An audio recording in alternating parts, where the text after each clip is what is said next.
जो दूसरा विषय है, अध्ययन क्षेत्र है, उसके साथ हम मानवशास्त्र के अध्ययन की मानवशास्त्र के संबंध की चर्चा करेंगे। ये एक अर्थ साइंस है जिसे हम जियोलॉजी या भूगर्भ शास्त्र भी बोलते हैं, भूविज्ञान भी बोलते हैं। भूगर्भ शास्त्र पृथ्वी की सतह के नीचे पाई जाने वाली वस्तुओं एवं भूगर्भिक प्रक्रियाओं का अध्ययन है। यानी कि जो भी जियोलॉजिकल प्रोसेसेस हैं, उनका अध्ययन ये करता है। इस क्षेत्र में मानवशास्त्र एवं भूगर्भ शास्त्रियों की रुचि कई दृष्टियों से समान है। हम जानते हैं कि शारीरिक मानवशास्त्री प्रस्तरित मानव अवशेषों, जो जितने भी एक तरह से हम आदिम समाजों की स्टडी माने या अतीत में मानव जीवन का स्वरूप क्या रहा होगा, अलग अलग स्थानों पे जो फॉसिल्स पाए गए हैं, हड्डियों के जो भंडार पाए गए हैं, विभिन्न प्रकार के अवशेष पाए गए हैं, पत्थरों के औजार पाए गए हैं, इन सभी की खोज, इन सभी के एक्सकेवेशन, इनकी इनकी खुदाई से हमें जो भी एक तरह से अवशेष मिले हैं, साक्ष्य मिले हैं, इन साक्ष्यों के उपयोग से हम मानव के अतीत, मानव जीवन का जो अतीत है उसको रिकंस्ट्रक्ट, उसकी पुनर्रचना करने की कोशिश करते हैं। तो निस्संदेह जो भी फॉसिल साइंस है, फॉसिल साइंस में किस प्रकार से एक्सकेवेशन की जाती हैं, किस प्रकार से जो साक्ष्य प्राप्त होते हैं उनको सुरक्षित रखा जाता है, उन साक्ष्यों साक्ष्यों को वैज्ञानिक तरीके से इंटरप्रेट कैसे किया जाता है। तो ये जो भूगर्भ शास्त्रीय अध्ययन या विशेषता है, वो भूगर्भ शास्त्रीय विशेषता अध्ययन या एक तरह से स्किल सेट जो है, वो एक मानव शास्त्री को या एक नेचुरल जो एक फिजिकल एंथ्रोपोलॉजिस्ट है, शारीरिक मानव शास्त्री है, उसके लिए बहुत अधिक उपयोगी साबित होती हैं।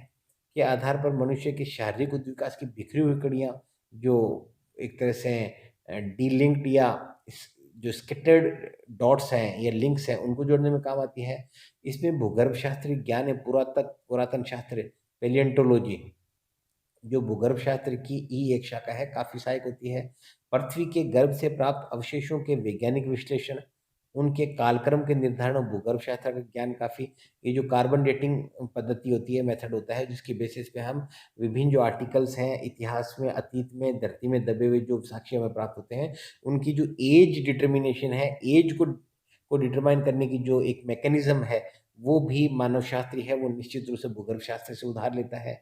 निस्संदेह भूगर्भ में मानव संस्कृति के अभौतिक अवशेष नहीं पाए जा सकते, किंतु भौतिक संस्कृति की काफ़ी, अभौतिक संस्कृति यानी कि जो एक तरह से जिसे हम सिंबॉलिक कल्चर बोलते हैं, उसके अवशेष तो नहीं मिलते हैं, लेकिन भौतिक संस्कृति के अवशेष भरे पड़े हैं। काफ़ी प्रमाण भूगर्भ में विद्यमान है, जिसके आधार पर प्राचीन और लुप्त संस्कृतियों के शारीरिक, सामाजिक और सांस्कृतिक पक्षों की पुनर्रचना की जाती है, रिकंस्ट्रक्शन किया जाता है। पुरातत्व शास्त्री एवं शारीरिक मानव शास्त्री, पैलियोंटोलॉजिस्ट और जो फिजिकल एंथ्रोपोलॉजिस्ट है, जीव विज्ञान और भूविज्ञान के अतिरिक्त रसायन शास्त्र, भौतिक शास्त्र, गणित, मैथमेटिक्स और ज्योतिष, एस्ट्रोनॉमी आदि विषयों के साथ भी के ज्ञान का भी भरपूर उपयोग करते हैं। तो ये बात हुई, ये यहाँ तक हमने देखा कि मानव शास्त्र का अन्य प्राकृतिक विज्ञानों के साथ क्या, किस प्रकार का लेन-देन का संबंध है, और इसकी प्राकृतिक विज्ञानों के संबंध में जो अंतर्विषयात्मक प्रकृति है, उसकी हमने चर्चा की। अब हम देखेंगे कि मानव शास्त्र का समाज विज्ञान, जो अन्य समाज विज्ञान है, जिनमें मुख्यतः हम देखें, इतिहास देख लें या मानवीय के विषय हैं, इतिहास हो गया, समाजशास्त्र हो गया, मनोविज्ञान हो गया, अर्थशास्त्र हो गया, राजनीति शास्त्र हो गया, राजनीति विज्ञान हो गया, उनके साथ मानव शास्त्र का क्या संबंध है। इस श्रृंखला में देखें तो सबसे पहला संबंध हम देखेंगे मानव शास्त्र और इतिहास का। मानवीय संस्कृति, समाज और संस्थागत व्यवहार, जो इंस्टीट्यूशनलाइज्ड बिहेवियर है, पैटर्न बिहेवियर है, के अध्ययन की दृष्टि से मानव शास्त्र अन्य समाज विज्ञानों पर निर्भर रहता है। पहली इसकी निर्भरता हम इतिहास के साथ इसके संबंध को देखेंगे। इतिहास का संबंध बीती हुई विशिष्ट घटनाओं के काल क्रमानुसार विवेचन और विवरण से है। सभी जानते हैं कि इतिहास एक व्यवस्थित अध्ययन है। किसका? इतिहास में अतीत में घटित हो जाने वाली विशिष्ट घटनाओं का एक व्यवस्थित काल क्रमानुसार क्रोनोलॉजिकल ऑर्डर में विवेचन है, विवरण है।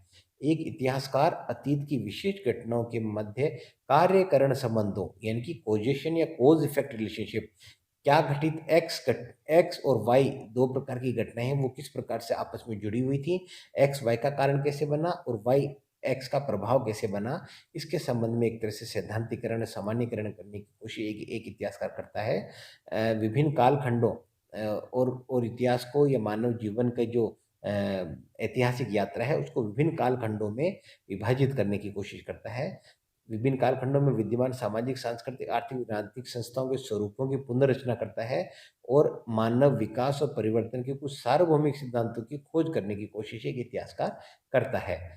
जहाँ तक मानव के सामाजिक, सांस्कृतिक, शारीरिक उद्भव तथा उद्विकास के कालक्रम को जानने का प्रश्न है, यानी कि जो क्रोनोलॉजी को जानने का प्रश्न है, तो मानव शास्त्र और इतिहास दोनों मानव जीवन से जुड़े बहुत से क्षेत्रों में सामान्य रुचि रखते हैं।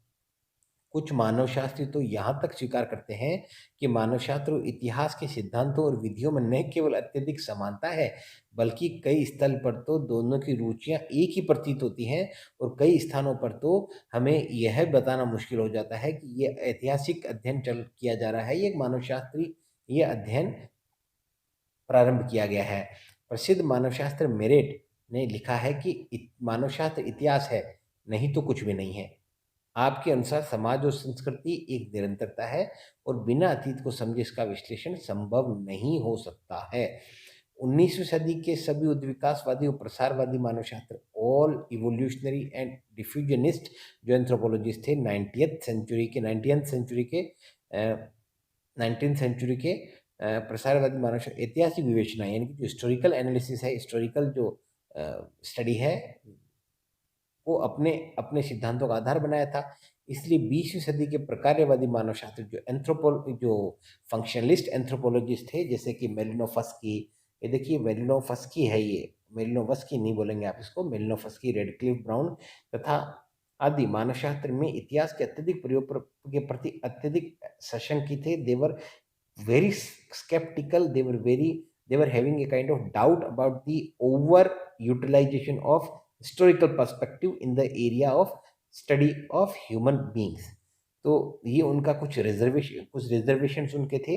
उनका मानना था कि ऐतिहासिक आंकड़े जो हिस्टोरिकल डेटा होते हैं, फैक्ट्स होते हैं, वो कभी भी इतने पर्याप्त, इतने सफिशिएंट, इतने विश्वसनीय, इतने रिलायबल नहीं हो सकते हैं कि वे वैज्ञानिक अध्ययन के आधार बन सके, कि उनके आधार पर किसी प्रकार का वैज्ञानिक अध्ययन किया जा सके। ऐतिहासिक सामग्री सदैव ही अपूर्ण, इनकम्प्लीट, अपर्याप्त, इनसफिशिएंट, अविश्वसनीय, अनरिलायबल और काल्पनिक यानी कि स्पेक्युलेटिव या एक तरह से इमेजिनेटिव हम कह सकते हैं, based on imagination, subjective imagination. मानव शास्त्र और इतिहास के पारस्परिक संबंध म्यूचुअल रिलेशनशिप है, म्यूचुअलिटी है, कॉम्प्लीमेंट्री एक नेचर है कि दोनों ही विचार अतिरंजित हैं, एक्सट्रीम पॉइंट्स को बताते हैं। जहां उद्विकासवादी और प्रसारवादी ये कहते हैं कि इतिहास और मानव शास्त्र एक दूसरे के पर्यायवाची हैं, वहीं जो प्रकार्यवादी मानवशास्त्री हैं जो ये कहते हैं कि इतिहास और मानवशास्त्र को दूर दूर रहना चाहिए। ये दोनों ही विचार गलत हैं, अपने आप में हकीकत को नहीं बयान करते हैं। इस संबंध में होबल जो है उनके संतुलित विचार हमें देखने को मिलते हैं। आपके अनुसार यह सही है कि वर्तमान समाज और संस्कृति के प्रत्यक्ष अवलोकन पर आधारित निष्कर्ष निश्चित ही वैज्ञानिकता के लिए आवश्यक हैं, क्योंकि उनका पुनरीक्षण, उनका एक तरह से उन्हें वेरीफाई किया जा सकता है, उन्हें रिपीट किया जा सकता है, उनको एक तरह से इंस्पेक्शन किया जा सकता है और वे अधिक विश्वसनीय है। परंतु अतीत के महत्व को भी छोटा करके नहीं आंका जा सकता है। संस्कृति और समाज तात्कालिक या क्षणिक वस्तुएं नहीं है, बल्कि वे अतीत से उत्पन्न हुई हैं, अतीत के गर्भ से उत्पन्न हुई हैं, समय के साथ धीरे धीरे विकसित हुई हैं, वर्तमान में विद्यमान रहती हैं और भविष्य में भी किसी न किसी रूप में बनी रहेगी। वे जैसी आज हैं वह अतीत का परिणाम है और कल जैसी होगी वो भी अतीत ही इस पर निर्भर करता है तथा अतीत और वर्तमान दोनों पर निर्भर है। इनका भविष्य का स्वरूप न तो वर्तमान को और न ही भविष्य को भूतकाल के ज्ञान के बिना पूर्ण रूप से समझा जा सकता है। अर्थात मानवशास्त्र में इतिहास के तथ्यों, परिप्रेक्ष्य में ऐतिहासिक विधि के उपयोग का विशेष महत्व है। तो बहुत से मानवशास्त्री हैं जो सीधे सीधे ऐतिहासिक अध्ययनों, ऐतिहासिक पद्धति, ऐतिहासिक जो अवधारणाएं हैं, इनकी उपयोगिता की बात करते हैं और मानवशास्त्र के लिए इनके उपयोग की बात करते हैं। प्राग ऐतिहासिक मानवशास्त्र, अब देखिए ये एक विशेष ब्रांच है मानवशास्त्र की, जिसका विकास ही मानवशास्त्र और इतिहास के मध्य की जो समीपता है, जो नज़दीकियां हैं, उनको दर्शाने के लिए हुआ है। प्राग ऐतिहासिक पुरातत्व शास्त्र पेलियोंटोलॉजिकल या प्री हिस्टोरिक जो एंथ्रोपोलॉजी है, मानवशास्त्र की एक शाखा के रूप में पूर्णतः ऐतिहासिक विवेचन पर आधारित है। सांस्कृतिक सामाजिक मानवशास्त्र भी सांस्कृतिक विकास, प्रसार और संस्कृति की ऐतिहासिक पुनर्रचना में इतिहास से प्राप्त जानकारी पर निर्भर है।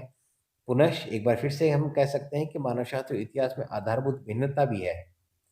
जहाँ समानता है, इन दोनों में कुछ जो क्षेत्र हैं जिनकी ये सामूहिक जिनकी एक तरह से दोनों ही अध्ययन क्षेत्र जो हैं वो अपने-अपने दृष्टिकोण से अध्ययन करते हैं, उनमें कुछ अंतर भी हैं और ये अंतर किस वजह से उत्पन्न होते हैं? दोनों का दृष्टिकोण अलग हो सकता है, फ़ोकस अलग है, अध्ययन पद्धतियाँ भिन्न हैं। जहाँ अब ये देखिए हम 3 बिंदु पर चर्चा करेंगे तीनों ही पर, जहाँ इतिहास भूतकाल की विशेष घटनाओं के अध्ययन का दृष्टिकोण रखता है, वहीं मानवशास्त्र कमोबेश ज़्यादातर जो समकालीन कंटेम्परेरी जो कल्चर्स हैं, कंटेम्परेरी पीपल और देयर लाइव्स हैं, उनके बारे पैटर्न्स ऑफ देयर लाइव्स हैं, उनके बारे में संश्लेषणात्मक और समग्रतावादी दृष्टिकोण से अध्ययन करता है। यानी कि ये अधिक कंटेम्परेरी है, ये अधिक पास्ट ओरिएंटेड है। इतिहास का संबंध केवल भूतकालीन घटनाओं व तथ्यों से है, जबकि मानवशास्त्र भूतकालीन तथ्यों के आधार पर समकालीन स्थिति की विवेचना पर अधिक बल देता है। ऐतिहासिक अध्ययन पुरातन वस्तुओं, साक्ष्यों और लिखित दस्तावेजों, तथ्यों के द्वितीयक स्रोत जो सोर्सेज ऑफ सेकेंडरी डेटा हैं, उन पर निर्भर होते हैं, जबकि मानवशास्त्रीय अध्ययन प्राथमिक तथ्यों के लिए प्राथमिक तथ्य बहुत अधिक महत्वपूर्ण होते हैं मानवशास्त्रीय अध्ययनों में और प्राथमिक तथ्य एकत्रित करने के लिए मानवशास्त्र के अंतर्गत एथनोग्राफिक जो रिसर्च मेथड है, अध्ययन क्षेत्र है, उसका अत्यधिक उपयोग किया जाता है। अब हम इतिहास और मानवशास्त्र के मध्य दृष्टिकोण पद्धति के आधार पर भिन्नता की चर्चा करते हुए होबल ने लिखा है कि इतिहास की तरह मानवशास्त्र के लिए तथ्य ही केंद्रीय रुचि की वस्तु नहीं है, बल्कि वह तथ्यों के पारस्परिक संबंधों के विश्लेषण के आधार पर सामान्यीकरण करता है। इतिहासज्ञ का क्षेत्र जहाँ पुस्तकालय, प्रलेख, डॉक्यूमेंट, वेरियस रिटर्न जो डॉक्यूमेंट्स आदि हैं, जबकि मानवशास्त्र के लिए वास्तविक समाज जो रियल वर्ल्ड है या रियल लाइफ सिचुएशंस हैं लोगों की, जैसे जनजातीय ग्रामीण समाज, ट्राइबल और जो रूरल कम्युनिटीज़ हैं, उनका जो रियल लाइफ सिचुएशन है, रियल लाइफ कंडीशंस है, उन रियल लाइफ कंडीशंस को ये प्राइमरी डेटा के आधार पर समझने की कोशिश करते हैं, तो ये अधिक कंटेम्प्रेरी हैं। उनके अध्ययन इकाई व्यक्ति, समाज या संस्थाएं हैं। अब निष्कर्ष के रूप में हम कह सकते हैं कि मानवशास्त्र और इतिहास के मध्य घनिष्ठ संबंध है। ये दोनों ही अवधारणाओं के क्षेत्र में, तथ्यों के क्षेत्र में, सिद्धांतों आदि के क्षेत्र में एक दूसरे का सहयोग प्रदान करते हैं। तथापि ऐसा होते हुए भी ऐसी बात नहीं है कि ये एकदम एक समान ही है और उनमें किसी प्रकार की कोई भिन्नता नहीं है। दोनों ही विषयों में परिप्रेक्ष्यों, फोकस और अध्ययन पद्धतियों में पर्याप्त विशिष्टता है। दे आर स्पेसिफिक, जो उनको दो स्वायत्त विषयों, two autonomous areas of study के रूप में एस्टेब्लिश कर देते हैं। अब आगे का जो दूसरा विषय है जिसके साथ हम मानवशास्त्र की समीपता या मानवशास्त्र के संबंधों, अंतर संबंधों के अध्ययन करेंगे, वो है समाजशास्त्र। यहाँ चूंकि हम समाजशास्त्र विषय के विद्यार्थी हैं और सामाजिक मानवशास्त्र या मानवशास्त्र कहें एक फॉर अ टाइम बीइंग, तो ये जो संबंध है मानवशास्त्र और समाजशास्त्र का, ये स्वतः ही बहुत अधिक उपयोगी बन जाता है। तो इस पे काफ़ी डिटेल में चर्चा करने की आवश्यकता है।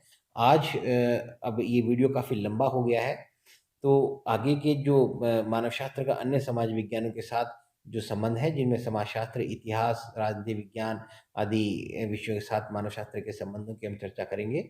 वो अब नेक्स्ट वीडियो में हम इसके अंतर्विषयात्मक प्रकृति पर और अधिक चर्चा करेंगे। तब तक के लिए धन्यवाद। अपना ध्यान रखिए, अपनों का ध्यान रखिए, सोशल डिस्टेंसिंग का पालन कीजिए। कॉलेज में जहाँ तक संभव हो सके घर से बाहर ना निकलिए। और एक बात और, डूंगर कॉलेज बीकानेर में नो मास्क नो एंट्री अभियान के तहत शपथ सबको दिलाई गई है कि बिना मास्क पहने कोई कॉलेज कैंपस में प्रवेश नहीं करेगा। तो आप थोड़ा ध्यान रखिए और व्हाट्सएप ग्रुप में जैसे ही आपको ज्वाइन करवाया जाता है, आप जो भी लिंक्स आते हैं उनका अपडेट रहिए और यूट्यूब चैनल पे जो भी वीडियोस अपलोड की जाती है तो उनका फ़ायदा उठाइए, अपने नोट्स प्रिपेयर कीजिए and prepare yourself, prepare for the examination.